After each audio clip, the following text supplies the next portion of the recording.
Hi, meteorologist John Dawson. This is the Fox 26 YouTube Tropical Update. Glad you have joined us. And as we are looking again towards the end of the season, wrapping up November, I do want to say just because things are quiet now, it doesn't mean that we're done with the season or anything worth watching, at least. I'm not guaranteeing any more tropical formations as well, but there is some interesting things to look at if you look at historically, and we're going to do that coming up here in just a minute, but let's dive into things right now. First of all, the National Hurricane Center not identifying any areas in which they expect to become tropical systems within the next 5 days. So that's good news. Everything seems to be quiet. When you do look out into the Atlantic, a couple of fronts that are out there, and that definitely has a boundary where you see lots of showers and storms, but none of that really creating any sort of a potential, at this point at least, to become tropical. When we take a look back into the Gulf of Mexico, which of course is what us folks here in the Houston area are most concerned with the majority of the time, is what's happening in the Gulf.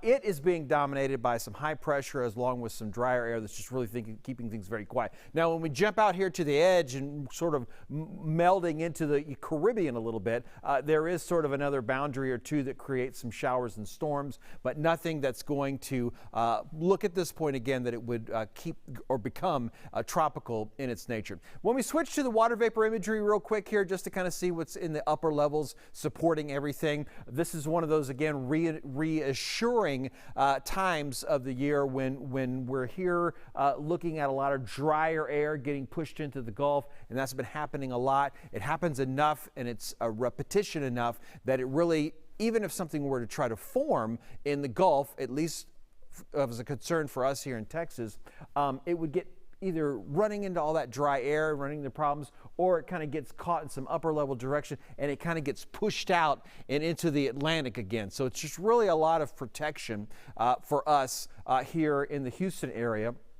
But again, the rest of our folks who are clicking in and joining us, you might not be in Houston. So you might be one of those spots that have a little bit more where things could get pushed or head. But we have to have something to concern with that. And so we're thankful for that. We're looking into that right now. So here's what I was talking about as far as the fact that we're not like done for the year. That you might need to go ahead and go to our website if you really want to get a closer look at this particular imagery. It's in our tropics page when you go to fox26houston.com, and you'll notice, and again you can look closely here, there's a little bit of a dip where things get very quiet about this time of the month in November, but then look, it rises back up just a little bit, and so in other words, a little bit of an increase in activity before it drops back off again towards the end of the month. So, you know, historically speaking, we would expect to be a little bit quieter right now. And we've definitely saw some activity in the last week or so.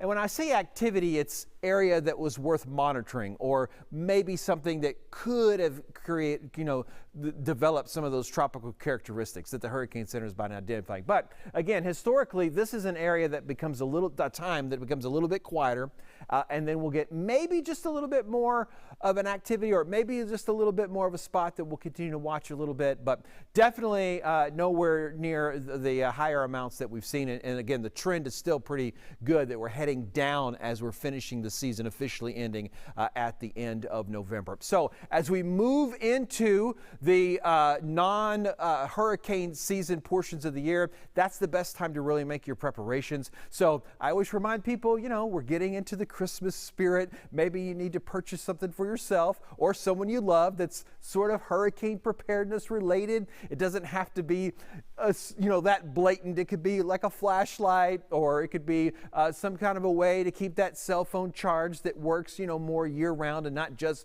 in the hurricane season. But look for my YouTube channel. If you search meteorologist John Dawson, we're able to connect there. I've got all my hurricane gear tests that you can look at. Of course, I'd also like to connect with you on the other social media that's out there. Instagram, Twitter, as well as Facebook. You can find me at John Dawson, Fox 26.